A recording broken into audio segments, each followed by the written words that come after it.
Isang araw bago magpasko, isang grupo mula sa Bulacan ang namigay ng damit at kaunting pagkain. Gaano man kaliit, malaking pag-asa ang binigay nito sa mga tulad ni Nanay Saida. Lalong lumakas ang kanilang loob na tatanggapin sila sa Maynila. Kaya nung araw ding iyon, nagdesisyon silang bumiyahe patungong Maynila. Mahigit 100 alkansya pa lamang ang naibibenta ng grupo. Ang masaklap, ilan sa kanilang kawayan nabasa na ng ulan at nangitim.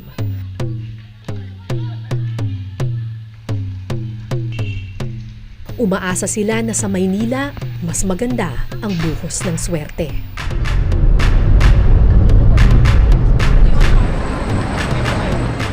Alas 3 na ng hapon nang makarating sila sa Caloocan.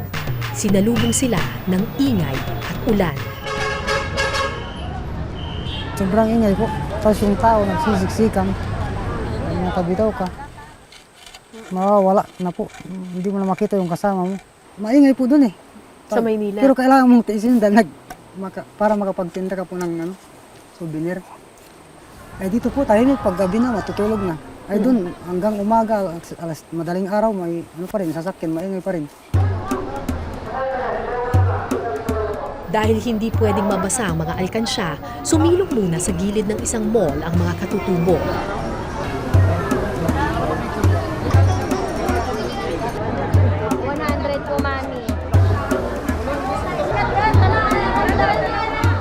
Pero hindi rin sila nagtagal sa pwestong ito.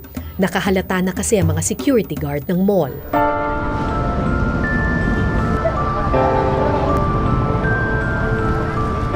Parang mga basang sisiw na naglakad ang mga aita.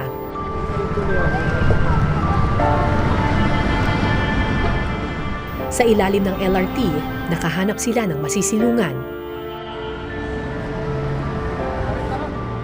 Hindi ito ang Maynila na kanilang inasam.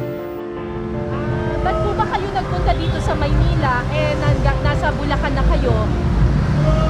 Sinubukan po namin dito man para mahal daw po dito eh, yung souvenir. Mas marami ditong bibili. Mas maraming tao. Sa gilid ng bangketa, nakitabi sila sa hilera ng mga tindera. Kampante na tulad ng ibang naghahanap buhay, pagbibigyan sila ng mga pulis. Pero makalipas ang ilang minuto, Simbahan kayo, wag dito. Bawal po ba dito, kuya? Bawal po? Bawal, ma'am. Bakit po? Sidewalk eh. Sidewalk din po ito, bakit po saan pwede sila? Dito lang po sa dito sa side na to pwede. Pero dito sa side na to, bawal. Opo. Dito sa side na to bawal. Pwede. Dapat bawal din po sila. Opo. Ito po, di ba? Dapat bawal din po ito. Di ba? Bakit po dito pwede? Pero dito hindi. walang nagawa ang mga aita kundi umalis na lang sa pwesto at maglakad patungo sa simbahan ng Caloocan. Oo. Bakit po kayo pinaalis doon? Ayun nga, sinabi nila ma'am na bawal. Umalis na lang kami. Pero may iba namang nagbibenta doon. Siyempre na siguro kulot kami, kaya bawalan nila. Siyempre tingin nila sa amin, walang pinag-aralan eh. Hindi ito ang Maynila na inasahan ng mga katutubo. Bisperas na ng Pasko, pero kaunti pa lang ang kanilang naibibenta at tila hindi nakikiayon ang panahon. 2 araw matapos ang Pasko, hinanap kong muli ang mga katutubo. Pero hindi ko sila nakita sa Maynila, kundi sa Malolos, Bulacan. Ba, naka-lipstick na kayo ah. Ay, dumating naman kayo, madam eh. Ba't nandito na po kayo? Akala ko po sa Maynila kayo. Ah, ulan, madam. Kaya umuwi kami, madam. Wala naman kami tulugan. Puro basa naman po, madam. Umuwi kami dito, madam. Akala ko hanggang Pasko kayo doon. Kaya bawal nila eh.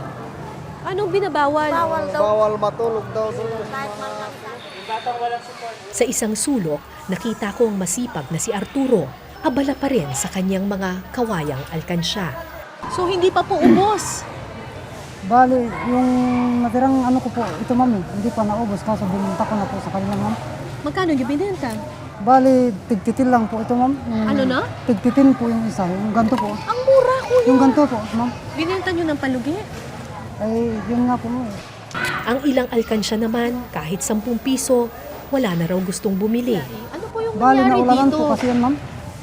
Ah, naulanan. Opo. So nasira na Opo, rin. palugi po talaga ma'am. Dahil marami pong nagtinda ng souvenir. At saka umuulan. At saka umuulan pa po ma'am. Ayun nga po, nangitim yung iba. Ma'am, souvenir oh. Wala yung souvenir. Sa kabila ng kamalasan, hindi nawawalan ng pag-asa si Arturo. Umulan man o umaraw, pinilit niyang ibenta ang mga natitirang alkansya. Sir, ano siya? Hello boss.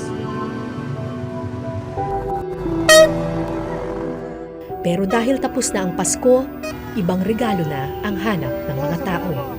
Ano po? Souvenir.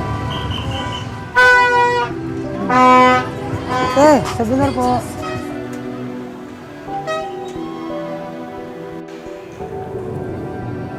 Hindi po ma'am. So 3,000 na. Opo, 3,000. 3,100. Opo. 3,500. May babayaran pa kayo. Bali, ano po yung babayaran po namin dun ma'am. Pamasahe? Hindi po, yung nanghiram po kami ng pamasahe nun ma'am eh. Anong hiram lang kayo ng pamasahe? Opo. Magkano yung hiniram niyong pamasahe? Bali, Kuya, 500. ayusin niyo na po. Ma'am. 500 po ma'am. Ha? 500 po ma'am. Kaso may ano po yun, May alin? may tubo daw po ma'am. May tubo. Bali ano po, 700 o 750 ma'am. Ayun. Masaya na po kami sa ganun kinita namin ma'am. Makakain ng Basta kaunti. may maibili po kami pag uwi namin sa bahay namin. May maibili kami ng kunting bigas, kunting gamit. Masaya na. Masaya na po kami dun.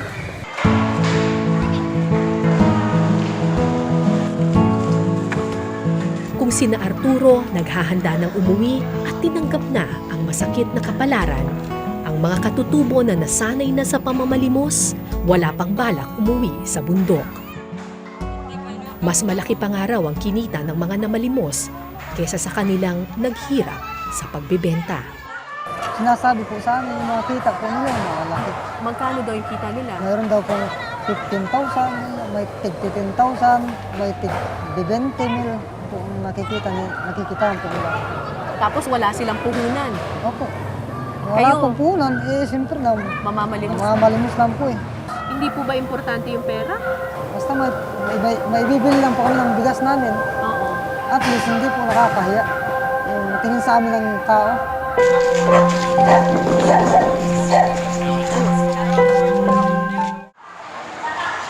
Sa araw na ito, sasalubungin nila ang bagong taon ng taas noo.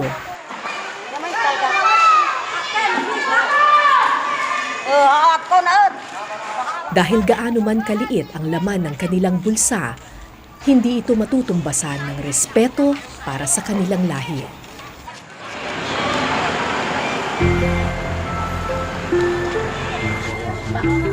Bago bumalik sa bundok, minarapat ni na Arturo na dumaan sa palengke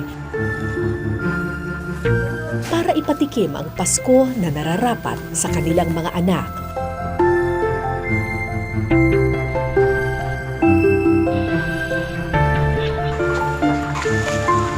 Nag-imbita ni Jasmo. Isang Pasko sa piling ng kinagis ng tahanan.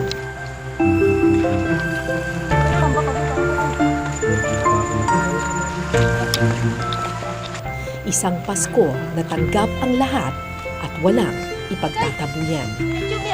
Balik!